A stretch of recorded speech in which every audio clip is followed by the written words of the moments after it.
Om Prapannaparijātāya Stotravetraikapānaye Jnānamudraya Krishnāya Gītāmritaduhe Namaha.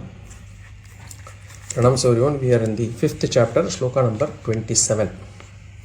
Shri Bhagavan uvacha sparśān kṛitvā bahir bāhyān cakṣuḥ antara-bhruvoḥ Prāṇāpānau samau kṛitvā nāsābhyantara-chārinau sparśān kṛitvā bahir bāhyān cakṣuḥ antara-bhruvoḥ Prāṇāpānau samau kṛitvā nāsābhyantara-chārinau. So as I said, Bhagavan introduces Dhyāna yoga in these three slokas, 27, 28 and 29. Before that, until sloka number 26, from 24 to 26, Bhagavan had given Jnana Palam, the benefit of Jnana, where he described about self-dependence. So no external dependencies. There is always this internal freedom. Bhagavan talked about antara-bhruvoḥ, antar-jyotihi, antar-sukha. He gave all those as jnani lakshanas, or basically the benefits of this jnana. And then he also talked at the end, in sloka number 26, he said basically moksha is both jivan mukti as well as videha mukti. So this chapter is essentially over. Now Bhagavan is giving an introduction to Dhyāna yoga, which is the next chapter. And here in this sloka 27, here Bhagavan introduces three conditions for performing Dhyāna as a sadhana. There are several conditions for performing Dhyāna. We will see them in detail in the next chapter. In fact, even before we get to the next chapter's first sloka, we will be doing a series of introductory classes on just meditation, about Dhyāna. Now, out of these different conditions, Bhagavan has given three here. What are the three conditions?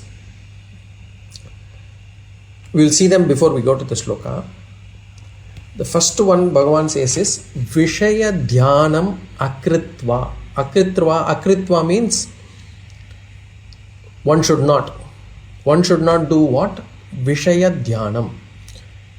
That is, during meditation, one should not think about any external objects. This dhyana is at the mental level, mind level. So the mind should not be thinking about job, family, anything that is insect that is biting me, something that is actually flying past, what is being cooked, what is being said elsewhere, what will happen in the job, what should I do next. It should not think of any of those external things. So that is the first condition.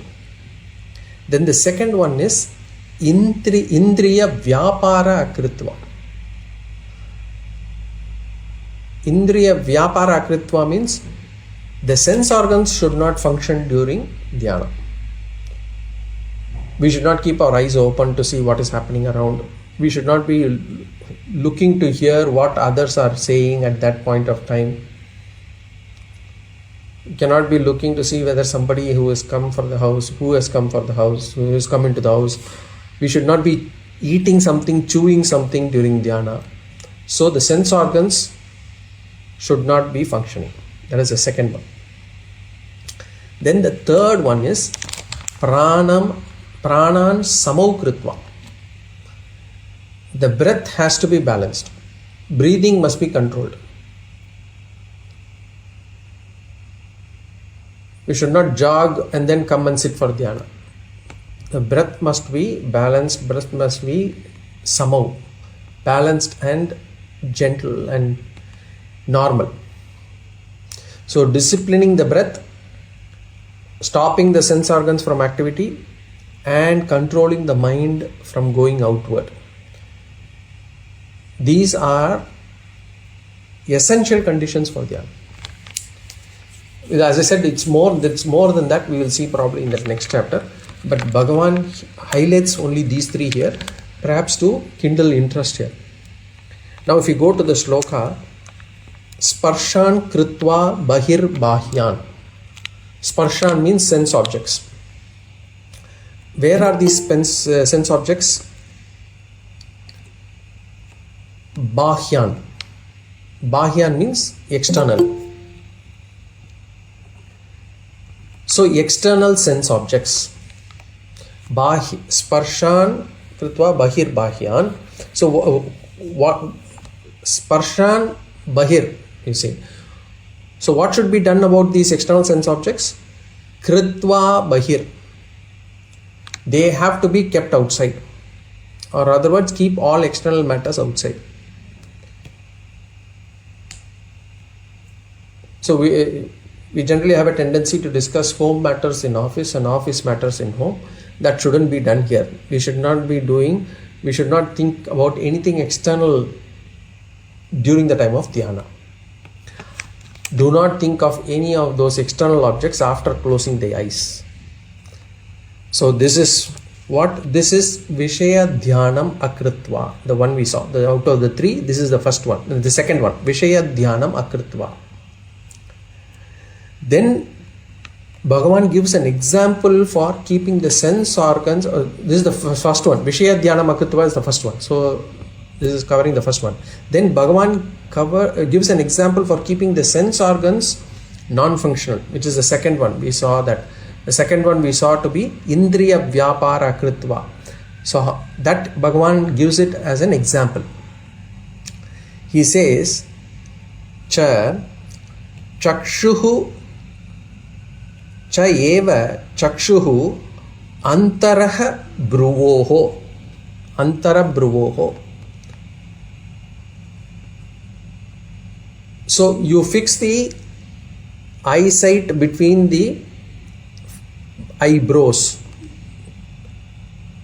So this is what Bhagavan says. Basically what he says is, when you try to fix the eyes between the eyebrows, means the eyes should not be fully closed, because one may fall asleep if you are just closing your eyes fully. But it should not be open either, because we may get distracted. And therefore Bhagavan is indicating that the eyes have to be kept partially closed but not open. So the way he says is to focus the eyes between the eyebrows. In other words, what he says is the eyes should not be functional during dhyana. Cha eva cakṣuḥ antara-bhruvoḥ. So sparśān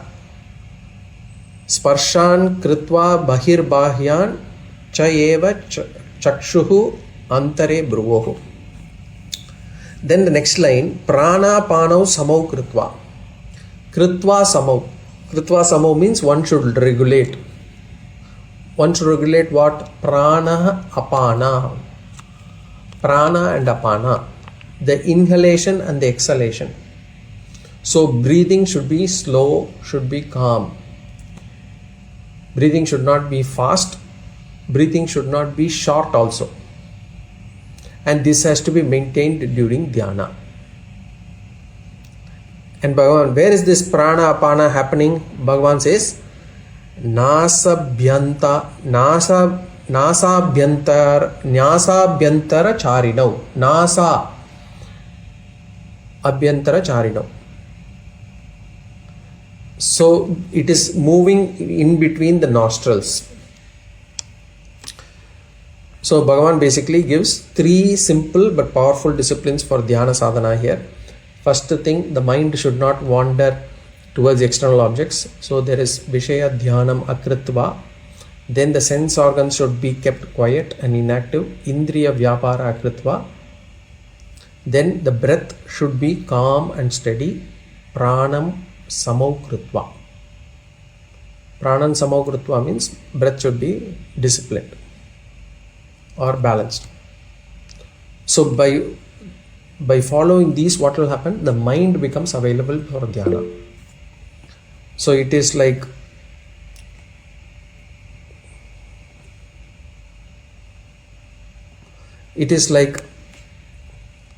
the mind becomes available for dhyana. It is like preparing the field before sowing.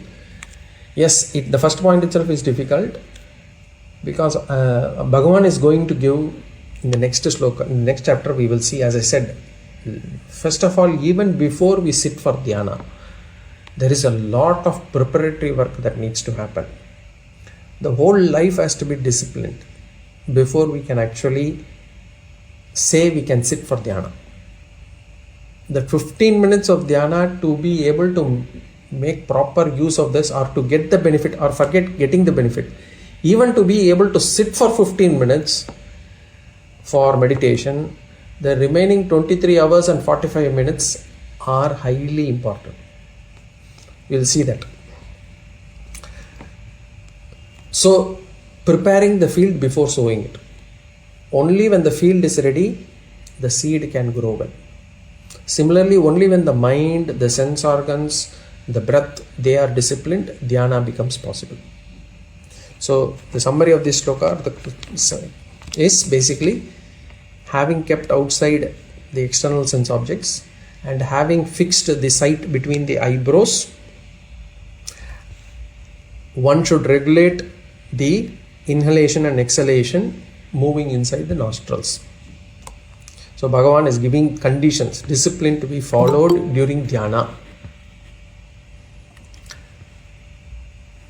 These three slokas we will see very briefly now. We will see the sloka in detail after we get into this chapter 6. So in the next two slokas, Bhagavan will continue this topic. Next sloka, Bhagavan will describe the internal attitude or the mental attitude that one will have who practices dhyana. So we'll go to sloka number 28.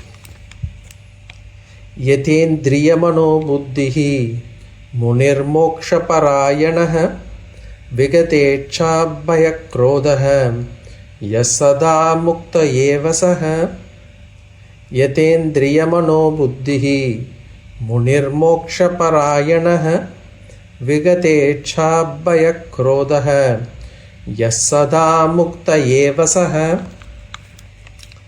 So here in this sloka 28, Dhyāna vidhi, the method, and Dhyāna phalam, the result, these are given by Bhagavan here. Dhyāna vidhi, the method to do, and then the Dhyāna phalam, the result of dhyana. And also Bhagavan is explaining the attitude one must have while performing this dhyana. If we go to the sloka, Yatendriya mano buddhihi.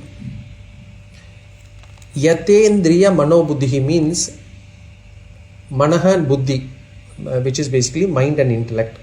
Indriya, sense organs. Those sense organs, mano and buddhi, manas and buddhi, yataha, they have to be restrained. So having restrained the sense organs, the mind and the intellect, that means disciplining the sense organs, mind and intellect, then what should we do? Yatendriya mano buddhihi munir moksha parayanah. Munihi means the one who meditates, the one who is engaged in dhyana. Moksha parayanah, he will, for this person, what is the goal? Moksha parayanah, liberation, moksha as the supreme goal. So for what purpose dhyana has to be used? Dhyana has to be used for the purpose of moksha. Dhyana is not meant to be used for any other purpose. We will see again, as I said, when we do the 6th chapter, we will discuss all those things. So here, one should restrain the sense organs, the mind, the intellect, and perform dhyana for the sake of moksha. Now in the second line, Vigatecha bhayakrodha. Vigata icha bhayakrodha. Vigataha means free from. Free from what? Icha bhaya krodha. Free from desire, fear and anger. So during dhyana, one should not carry any negative emotions in the mind. One should not have any fear, one should not have any anger, one should not have any craving, desire during the dhyana. Some people, they get afraid when they close their eyes or feel uneasy when they are alone. Bhagavan is going to say dhyana has to be performed in a secluded place, free from people. Anyway, we'll see that. But in fact, meditation has to be performed in solitude. It is not we have this joint prayer sessions and all those things, joint chanting sessions and others, but not for meditation. For learning meditation, of course, there could be some joint sessions to learn meditation, but to practice meditation, it has to be alone, done alone. Dhyana has to be done alone with a calm, clear mind, free from desire, anger and fear. Vigata ichcha bhayat krodha yas sada mukta eva saha. Saha yaha muktaha eva sada. He becomes ever liberated. So this particular dhyana, this particular sloka, Bhagavan talks about nididhyasana as a dhyana, and the karta has to be a nididhyasana karta. Basically, the Vedantic meditator, the person who has already attained jnana and who is trying to assimilate this jnana into jnana nishta. For this person, when he performs, he restrains the sense organs, mind and intellect. He is having no fear, no anger, no desire in his mind, and he performs for the sake of moksha and he attains moksha. That is what Bhagavan says. So here dhyana vidhi, how to meditate is given, and dhyana palam, the benefit or fruit of meditation or dhyana, is also given. Next, if we do go to sloka number 29, Bhoktaram yajna tapasam sarvaloka maheshwaram suhridam sarvabhutanam jnatva mam shanti mrichati. Bhoktaram yajna tapasam sarvaloka maheshwaram suhridam sarvabhutanam jnatva mam shanti mrichati. Again, here Bhagavan gives the result of dhyana, dhyana palam. Again, Bhagavan talks about dhyana palam. Bhagavan says that the benefit of this dhyana is that the person becomes aware of his swarupa. The benefit of is he becomes aware of his swarupa. His swarupa or Ishvara swarupa, both are one and the same. And he attains mental peace. Shantim richati. It ends with Shantim richati. So the ultimate goal of our life, whatever we are doing in our life, is all for only one purpose only, to attain mental peace. We seek comfort. Why? Because in discomfort our mind is not at peace.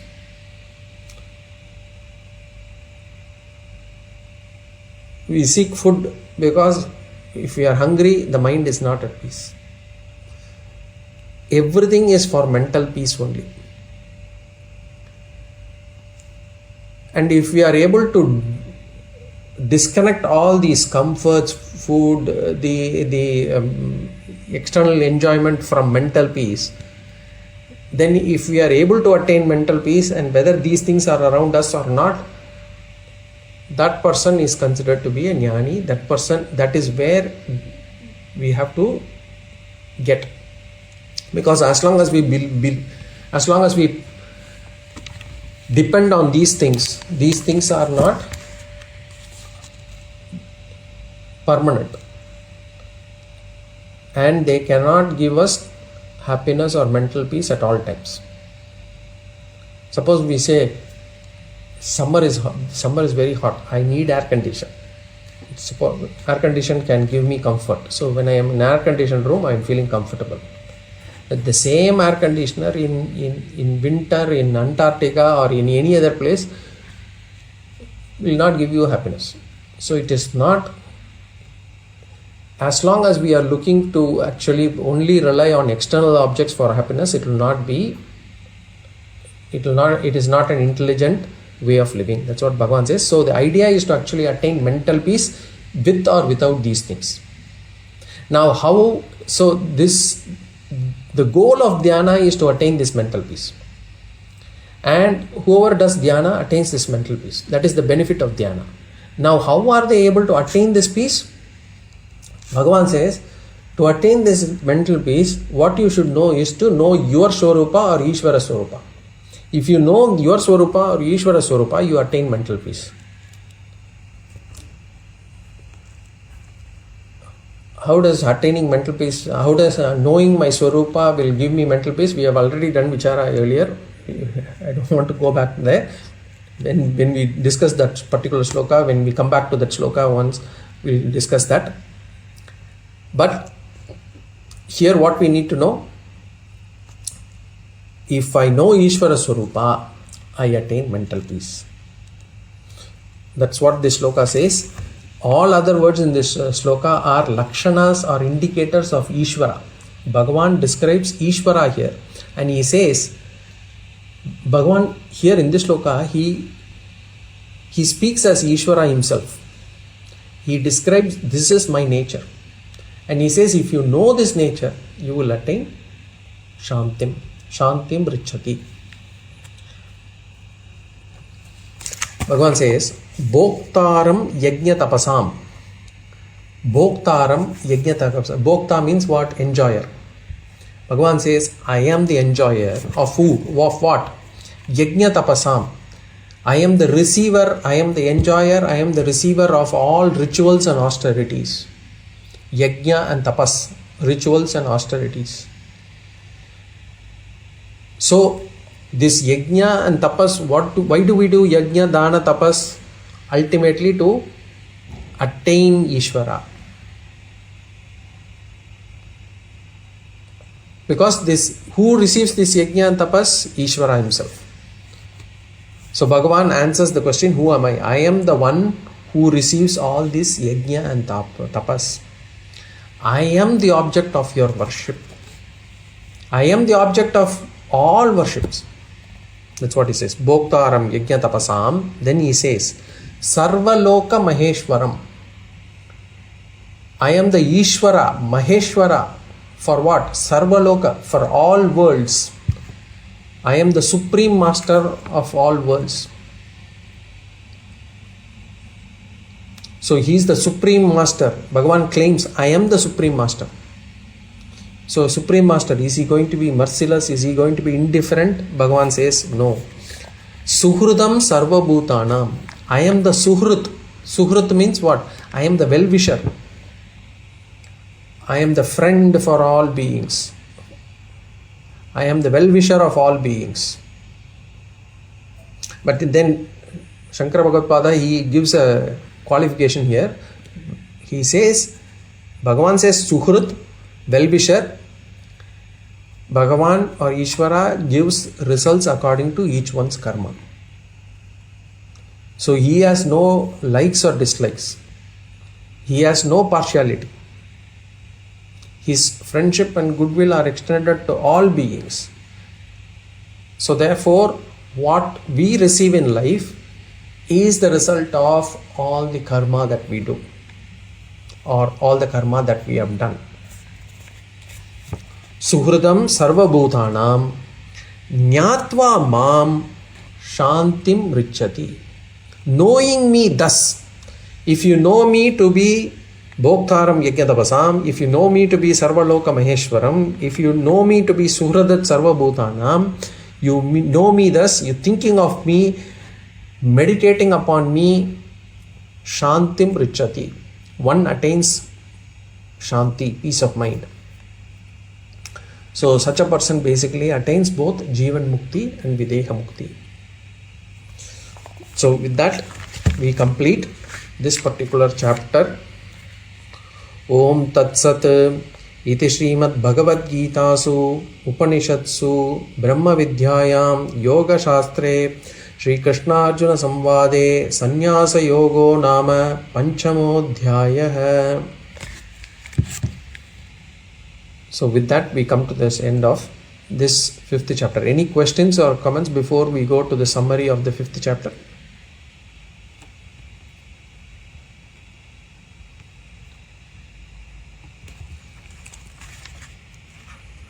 Okay. Okay, we'll do the summary of the 5th chapter. I'm not sure whether I will be able to complete it in the next half an hour. We'll see. If not, we'll actually continue the summary in the next class. So the summary, 5th chapter summary. The 5th chapter, it basically starts with Arjuna's question. Arjuna asks, Sannyasam karmanam Krishna punaryogam cha samsasi yachreyaetayorekam tanme bruhi sunishchitam. So Arjuna asked basically, Bhagavan, you praise sannyasa, and at the same time you ask me to perform karma yoga. Between these two, which is superior? He asked Bhagavan, which one will give me the highest good? Yet Shreyam Yetayorokam. Tell me only one which will give me the highest good. And he says, Tanme Bruhi Sunishchitam. Tell me clearly and conclusively. So in essence, basically Arjuna wants to know whether this renouncing action, sannyasa, is better. Renouncing action is better, or performing action but with the right attitude is better. Performing action with right attitude is karma yoga. Renouncing actions is sannyasa. Which is better?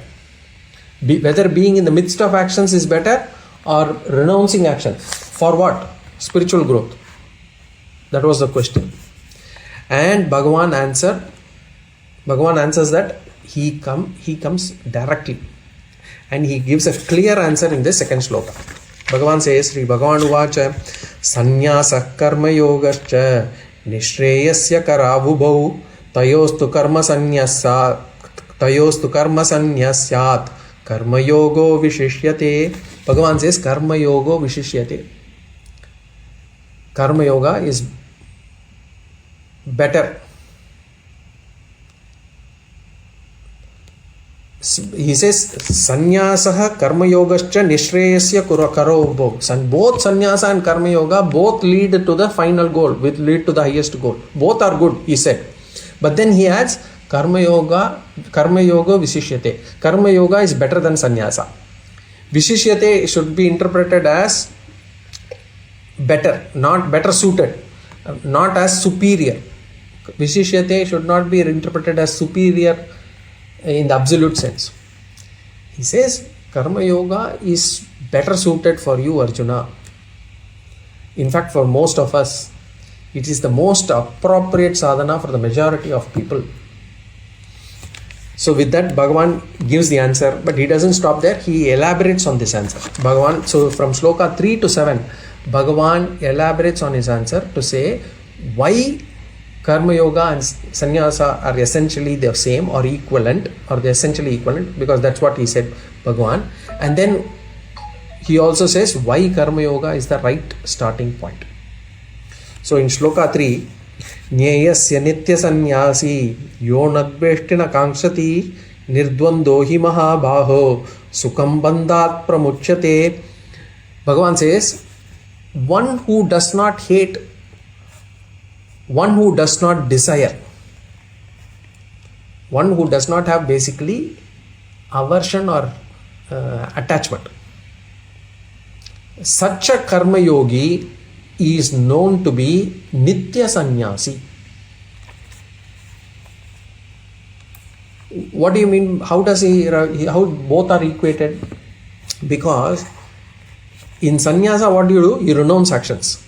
But in karma yoga, if you do not hate or desire, you are basically do not hating the outcome of the results of the action, nor you have an attachment to the results of the action. Therefore, you have essentially done almost the renunciation of action, as though, because you are not expecting anything out of the action. And therefore, a karma yogi is also nitya sannyasi. So the karma yoga and sannyasa, they meet in the same inner attitude. That is what Bhagavan says here. And then in sloka 4 and 5, Bhagavan says both these paths, karma yoga as well as sannyasa, they lead to the same destination. Sankhya yogo pratak balaha prabadanti na panditaha ekam apyastita samyag ubayor vindate palam yat sankhye prapyate sthanam tadyogairapi gamyate ekam sankyam cha yogam cha yah pashyati sapashyati. Bhagavan says only the unwise, only the fools or one will think that Sankhya, which is renunciation or sannyasa, and yoga, which is basically action or karma yoga, they are different. The wise people understand that whatever a sannyasi attains, a sannyasi through contemplation will attain something. The karma yogi will also attain through this path. And here what we have to understand is the mental purity. Bhagavan is talking about chitta shuddhi.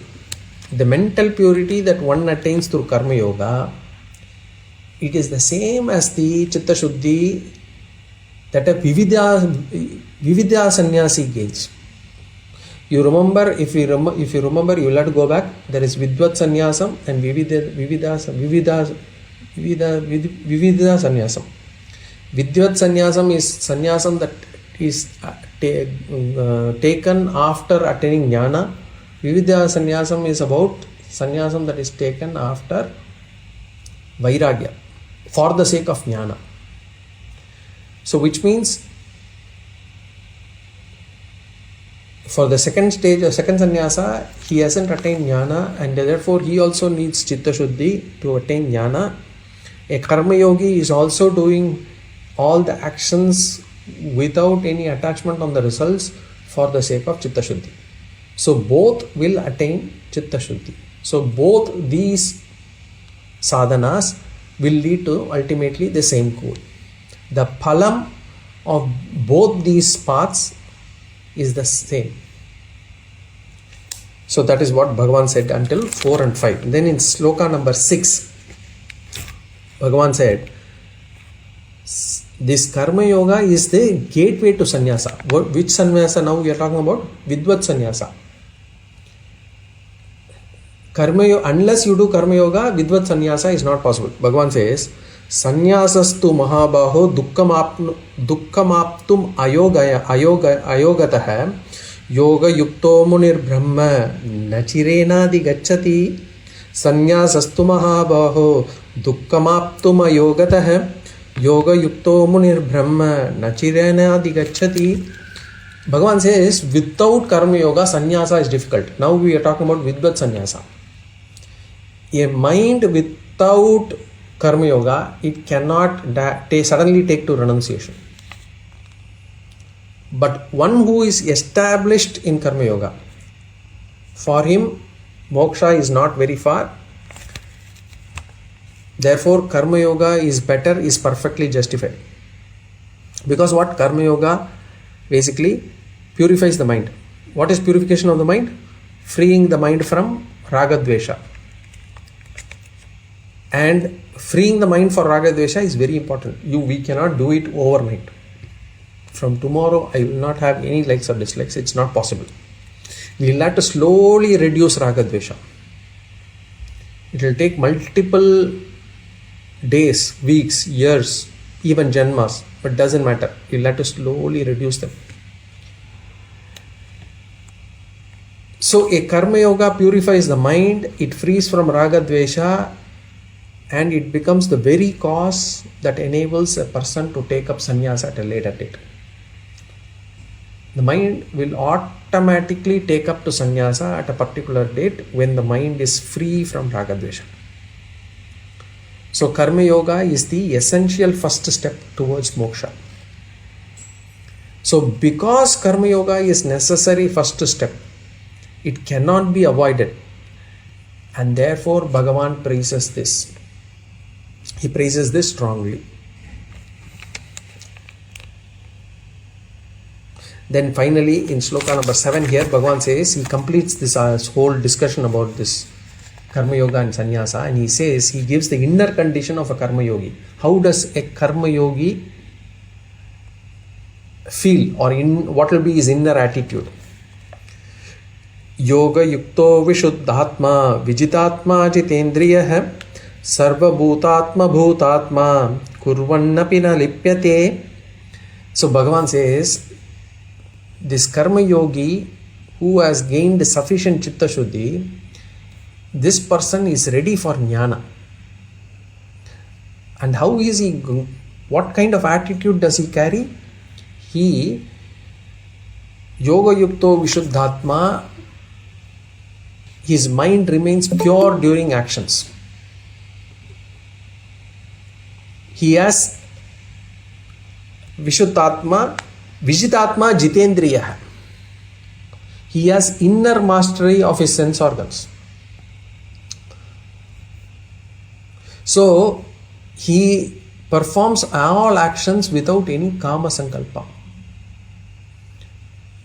Kama sankalpa means there is no desire that I want this out of whatever I do. He doesn't have that. So what is his attitude while working? His attitude while doing any action is in the sake of offering to Ishvara. I am doing this action as an offering to Ishvara. I am free from any binding expectations. I may have expectations, but whether it comes or not comes, I am not going to be. All actions when we do we do it with some expectation only. We cannot remove a total expectations. But once the result comes, we should be in a position to take it as prasada. And then, so he has yoga yukto vishuddhatma. So he has actually basically inner mastery, and he remains pure during action. So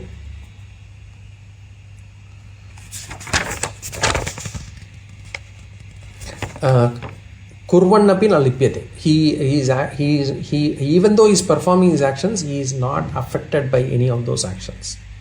So from Sloka 3 until 7, Bhagavan first gave a direct answer and then supported with multiple reasons on his stance as why karma yoga is better for a sadhaka and how it ultimately leads to the same goal as sannyasa. With that topic is over.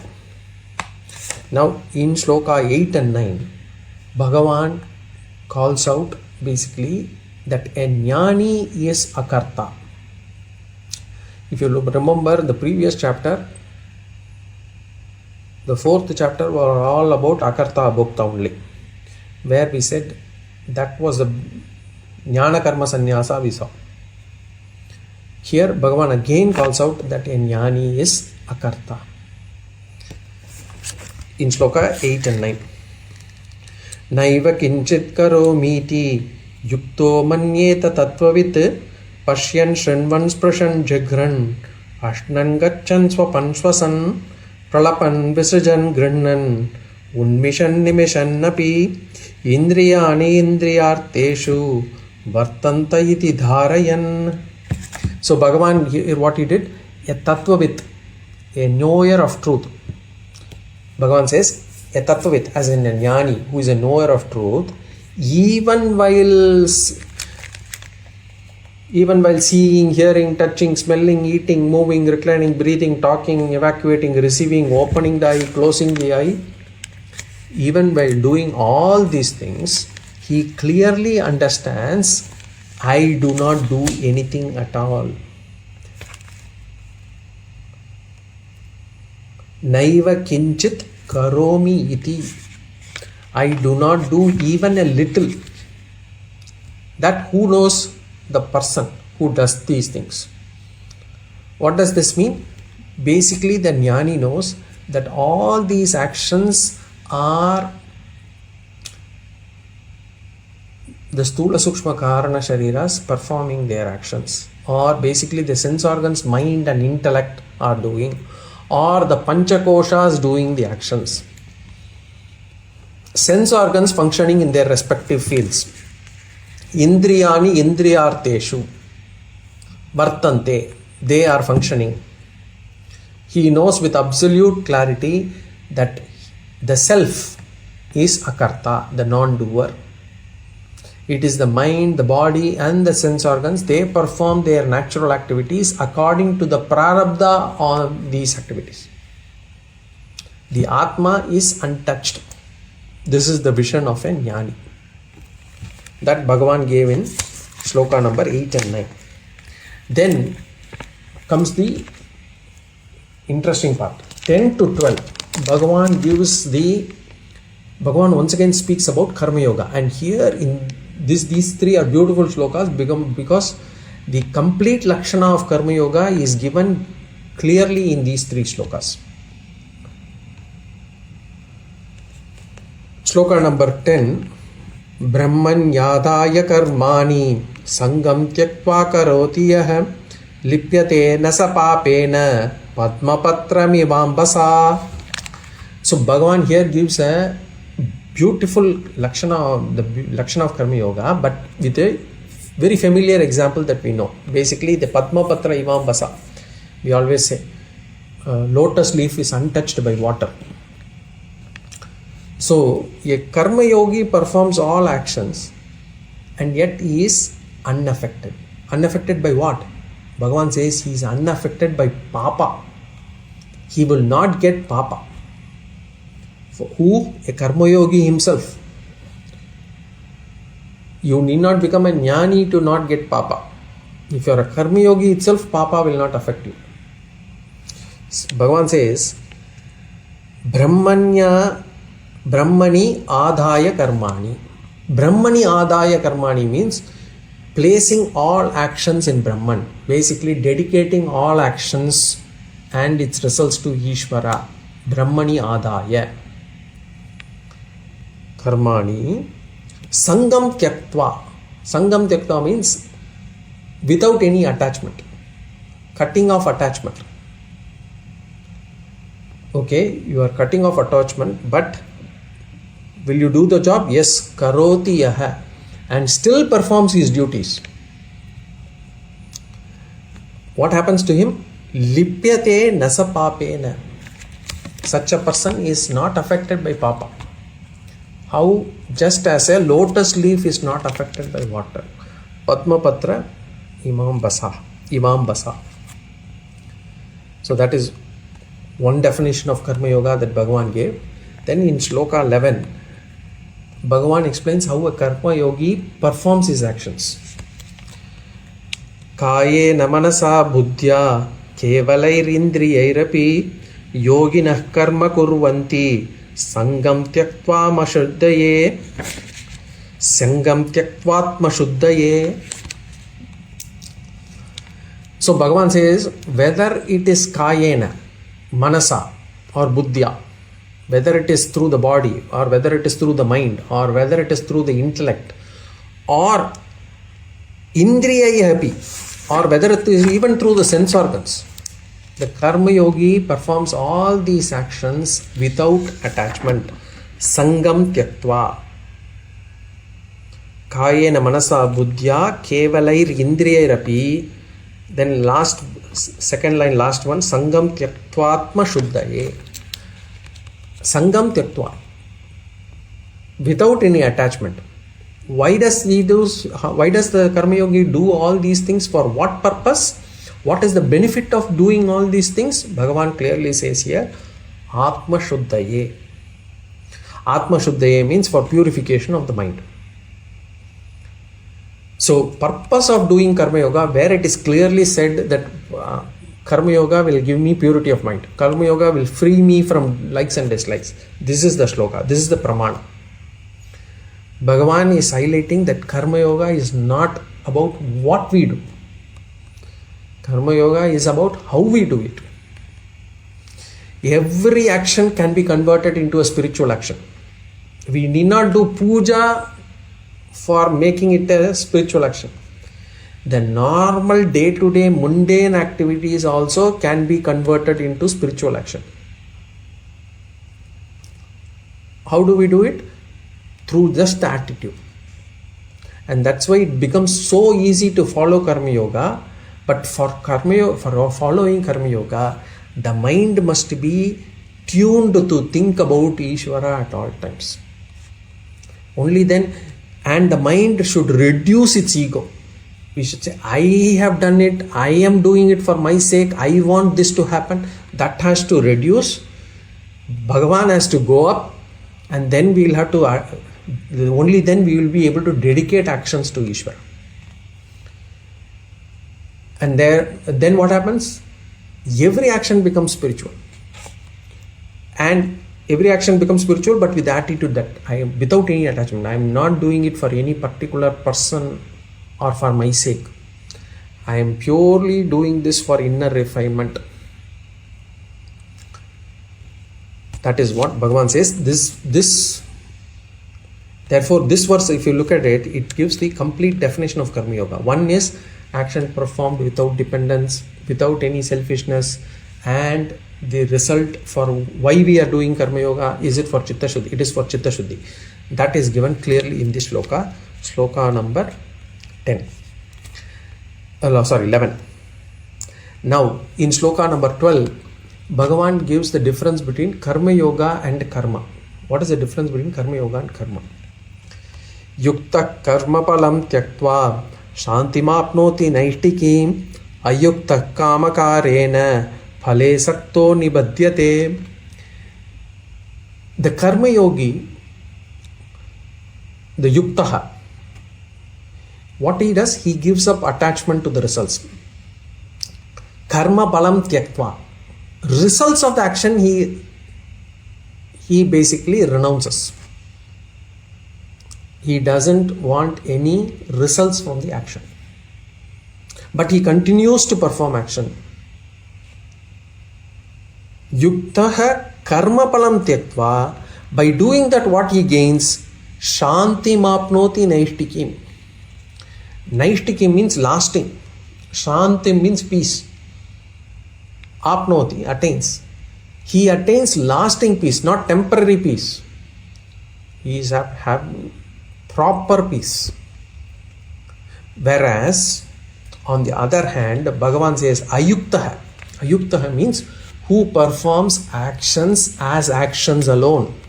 As in, I am doing this for my sake, for my children's sake, for my spouse's sake, for my family's sake, for my company's sake, whatever. Ayuktaha. Basically, the one who is not established in Karma Yoga. Remember, we are not even talking about adharmic activities. We are still talking about only dharmic activities. For a person who is just doing actions as actions, who works with a desire in the mind, ayukta kamakarena. Kamakarena means for the sake of his desire, he is doing these actions. What? Phale saktoho. Phale saktaha. Phale saktaha means he gets attached to results. And what? By doing that, what happens? Nibadhyate. He gets bound. So, karma yoga leads to peace. Karma done with desire leads to bondage. This contrast is made very clear here. Therefore, these three shlokas, Bhagavan gives a brief recap of Karma Yoga 10 to 12. We had seen Karma Yoga in chapter 2, we had seen Karma Yoga in chapter 3, we had seen Karma Yoga in chapter 4 also. Here Bhagavan gives a very short summary, but a very concise one. With that, he proceeds further. Then in Sloka 13, Bhagavan gives Jnani's sthiti, Jnani's inner position. The inner position of a Jnani. Sloka 13, Sarva karmani manasa sanyasyaste sukam vashi navadvare pure dehi naiva kurvanna karayan. Sarva karmani manasa sanyasya. How does a Jnani work? A Jnani mentally renounces all actions. Mentally renouncing. He understands through knowledge that he is the Atma and that the body and mind alone transact in the world. Therefore, he is free from this sense of doership. sarvakarmani manasa sanyasya vashi sukam aste. Aste sukam vashi. Vashi sukam aste means vashi means control, mastery. Mastery over what? Over the body and senses. And by having the control over body and senses, what does he attain? Sukham aste. He remains effortlessly at peace. So a jnani, he renounces mentally all his actions. He understands that he is not the doer. He keeps all his sense organs, mind, body in control, and therefore he is at a comfort. He is sukham. How is he seated? Where is he seated? Navadvare pure dehi. He abides in the city of 9 gates. This Navadvaram, the body is made of Navadvaram. So he is seated inside this physical body. He is just a witness principle. And does he do action? The self, naiva kurvanna karayan.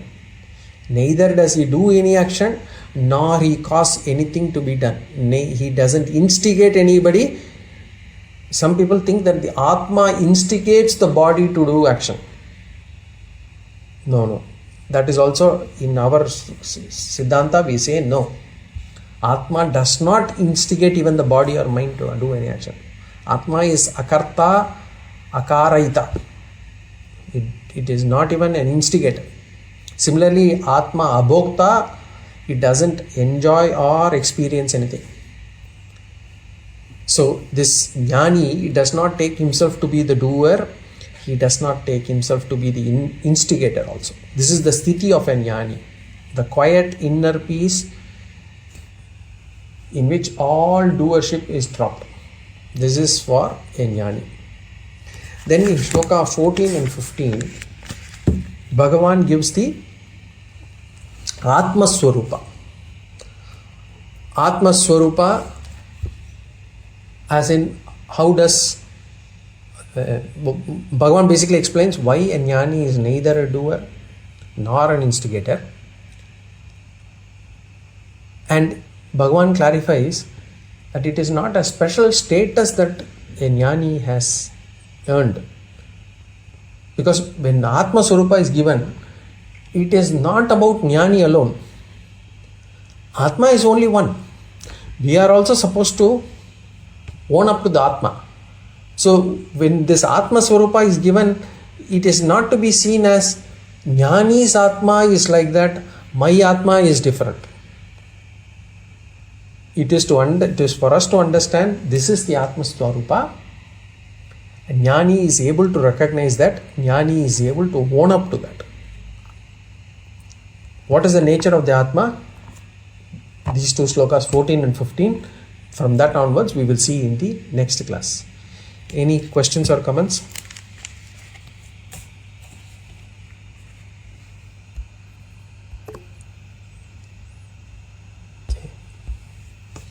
If not, we will see again in the next class. We will continue with the summary. Om Purnamada Purnamidam Purnat Purnamudachyate Purnasya Purnamadaya Purnameva Vashishyate. Om Shanti Shanti Shanti. Harihi Om Shri Gurubhyo Namaha. Harihi Om.